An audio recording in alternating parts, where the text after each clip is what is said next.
Olá, meus amigos, que alegria poder falar com vocês em mais um vídeo. Nesta oportunidade, eu quero tratar com vocês sobre um assunto que algumas semanas atrás surgiu como uma polêmica, porém, alguns pontos não foram acentuados dentro dessa polêmica, principalmente pelos famosos polemistas de plantão do mundo evangélico. Então, vamos lá. Eu não sou um polemista gratuito atrás de likes e seguidores, por isso eu sou livre, muito livre, para dizer que a culpa é nossa. A culpa é estritamente nossa.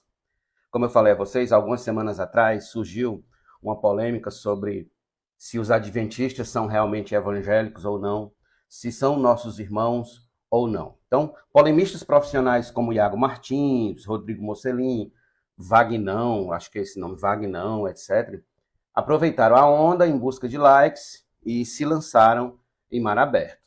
Todavia, esses polemistas profissionais, eles não tocaram num ponto muito importante que ficou no ar. Ou seja, de quem é a culpa dos adventistas se considerarem nossos irmãos? De quem é a culpa?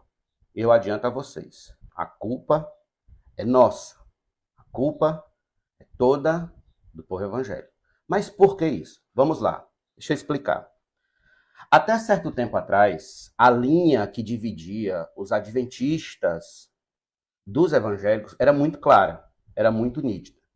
As revistas de escola bíblica dominical eram enfáticas nessa questão. Não havia qualquer dúvida. Os adventistas eram classificados no rol de seitas e heresias dos estudos da igreja.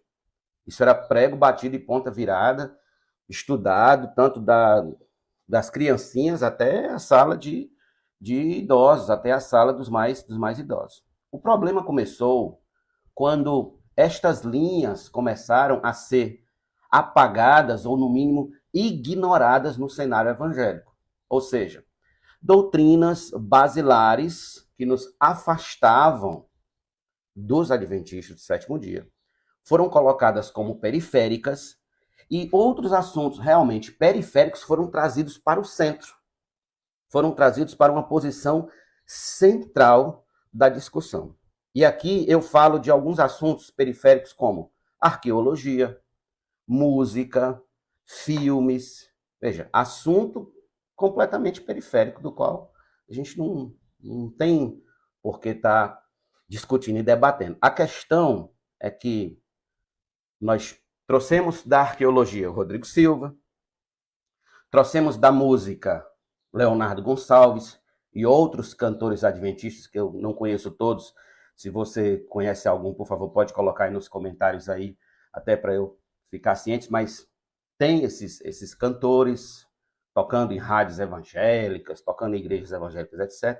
E filmes, por exemplo, aquele filme Até o Último Homem, né, é de um personagem que era adventista, né, baseado em fatos reais, ele era adventista, e isso fica muito claro no filme. Só que isso piorou. Essa situação piorou.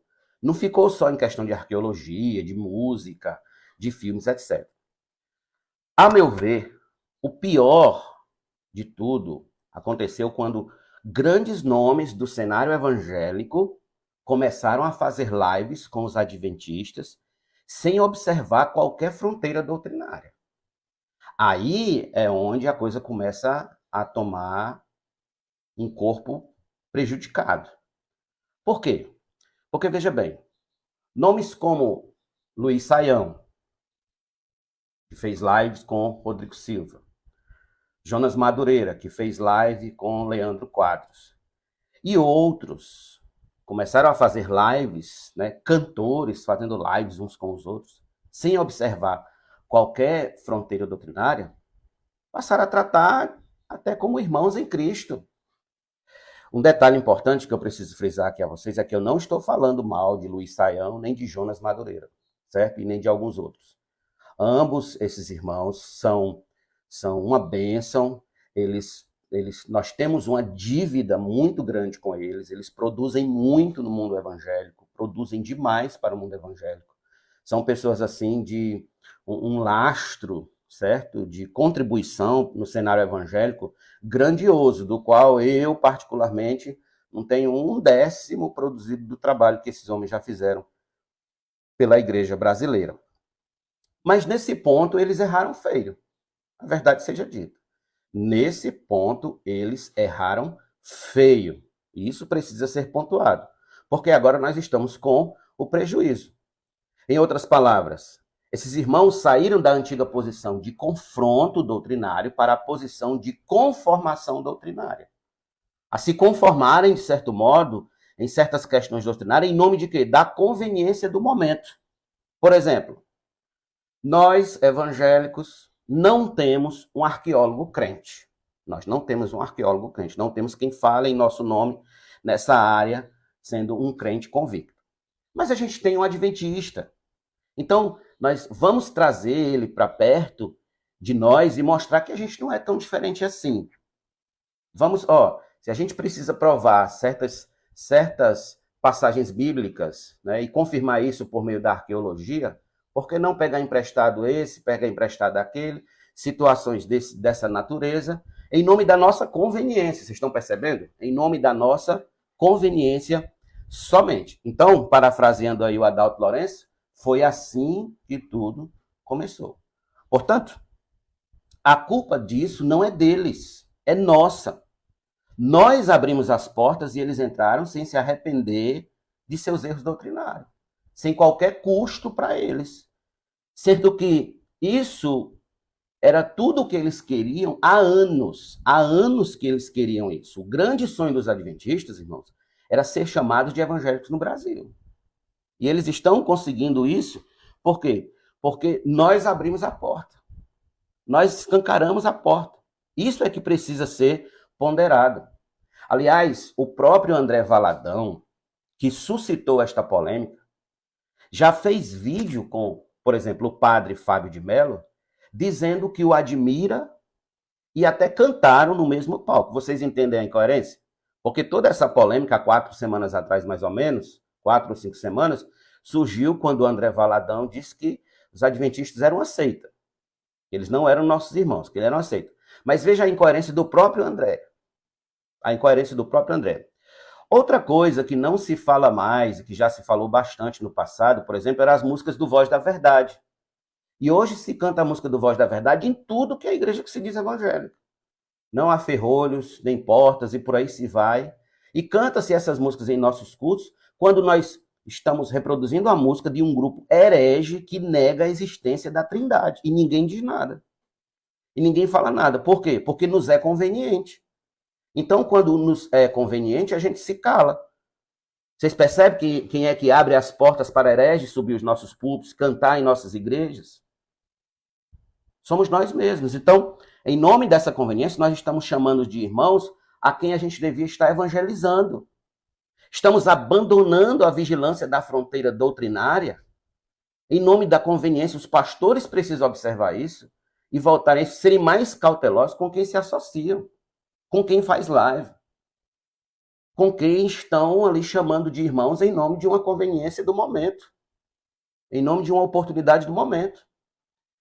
Lembrem-se da aliança que Josafá fez com Acabe.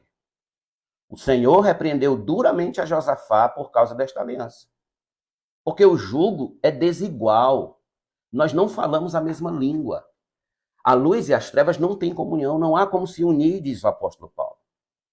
Então, irmãos, nós não podemos repetir o que fizeram nos Estados Unidos com a aliança, se não me falha a memória, em 1994, sob o seguinte lema: evangélicos e católicos juntos.